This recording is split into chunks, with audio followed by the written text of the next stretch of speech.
Good morning. This is Josh Hayes with Hedge Plus, and here's today's market monitor. A headline for today is the market has something besides planning pace to finally pay attention to after last week's debacle with the biofuel mandates, which stole the momentum we saw with soybeans.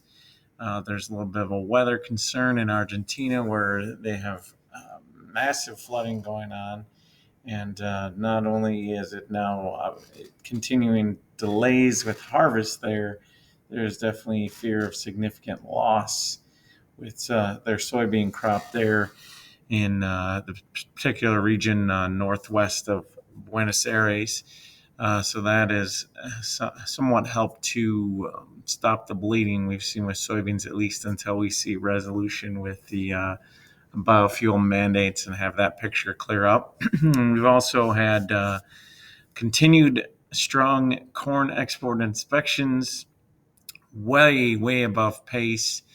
It's looking like it's going to cause the USDA to raise their forecast once again, which will only further tighten stocks. The market has to take notice of that, and that's before major trade deals get announced. I still think the market's overlooking the size of these deals and how grain market centric, farmer centric these deals are going to be. It's we've talked about this before, how easy it is for these countries to sign deals to buy food that isn't in any competition to the goods it makes. It's not in competition to the goods that China sells. It just makes sense to make these deals, and it's something obviously that is a priority on our end from the United States perspective. So I would continue to see that. One of the big things we're seeing is a change in outlook or change in strategy with ethanol. Um, it's become used to be where we would look to export just about anything besides ethanol with regard to corn. And now it appears as though it's going to be a priority. And there's talk that potentially a major part of the trade deal that will come with India will include a lot of export of U.S. ethanol. So those are the kinds of things we are waiting on and we expect to see. U.S. planning pace remains well ahead of last year.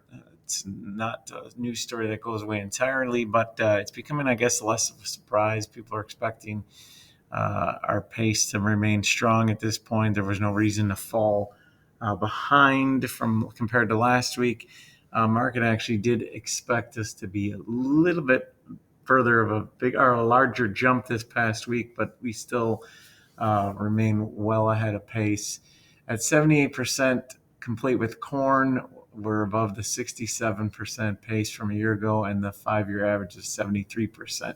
So notice that's somewhat narrowed, that 5-year average compared to now 78% compared to the 5-year average is 73%. But definitely still in line with expectations and still ahead of pace.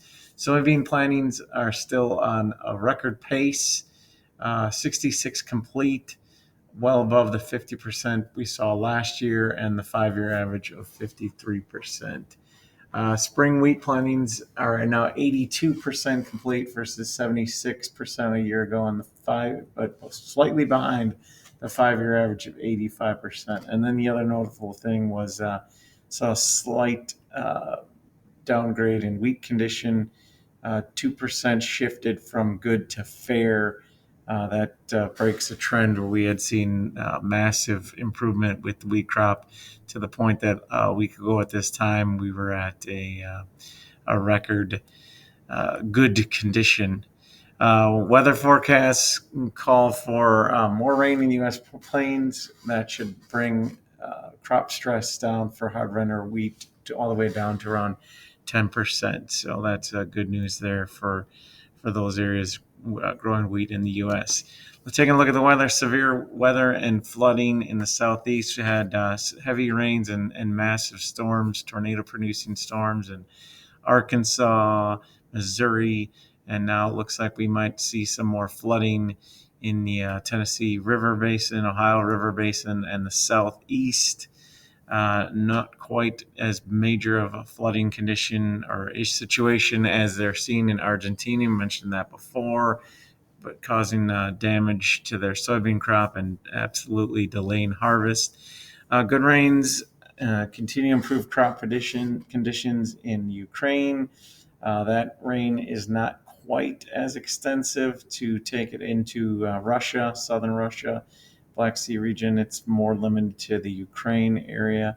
And then China still remaining dry in their central areas, stressing crops, although that drought area has shrunk a little bit and they're getting a little bit of a relief in the form of temperatures. Taking a look over at prices up across the board. Wheat is up about 9.5 cents, and corn about just over 4. Soybeans up about 1.75 cents. Compared to my last update, which came on Thursday, this would be noticeable with a couple trade days in between there. This puts corn up about 7 cents up about from where it was this time Thursday morning, but wheat up full 14 cents. Beans down about 11 cents. Again, looking to make that rebound. We'll have a lot for you in the next 24 hours here. We'll have Patrick's weekly video, and then tomorrow we'll get caught up and we'll get our weekly Q&A out, the Grain Gauntlet with the 5 questions. That's all for today. I hope everyone has a great day. Continued luck with planting, and we'll talk to you again tomorrow.